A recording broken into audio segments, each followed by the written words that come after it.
body image, period. I mean, it affects so much else you do. Like if you don't like who you are, if you can't look in the mirror and say, I am who I am, I love who I am, I want to do this, and I need the empowerment to do that, you can't do anything until you love yourself, and the media makes that virtually impossible for a lot of young girls.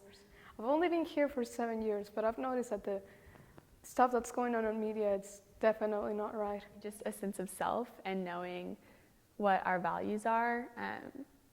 I know that we're faced with a lot of hard questions and decisions that we have to really look inside of ourselves and find out like what we really believe in. And if you don't have those core beliefs and you don't know what you stand for, it's really hard to make those decisions.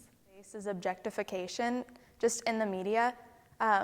You know, when one person is objectified in any way, then there are 10 more women that look at her and say, that's how everyone thinks of me, that's how I should be. And then they start to think of themselves as objects, and that's just wrong on so many levels. Inadequate? Well, inadequate. Most of the time it makes me feel like I'm not the right thing, what I should be. And I believe that's at the same time wrong, because we are all born women, and we should all be the way we are. Somewhat worthless. It's effective in a way. Not pretty enough. Like I have to try to be pretty.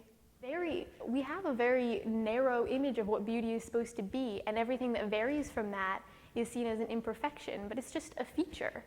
When I look at a magazine, I see a perfect stick figure model, and then I look in the mirror and I see myself. I don't have her boobs, I don't have her butt, I don't have her stomach, I don't have her thighs, and it just makes me compare myself. When men see that in magazines, it changes their perspective on actual women, because everything in magazines or TV commercials and everything, it's photoshopped and it's not real, and it just makes everything corrupt and it's awful. Makes me feel a little ashamed of the society that we live in, because my first instinct is to feel insecure and compare myself to them. And I shouldn't feel that way because I'm my own person and they're their own person.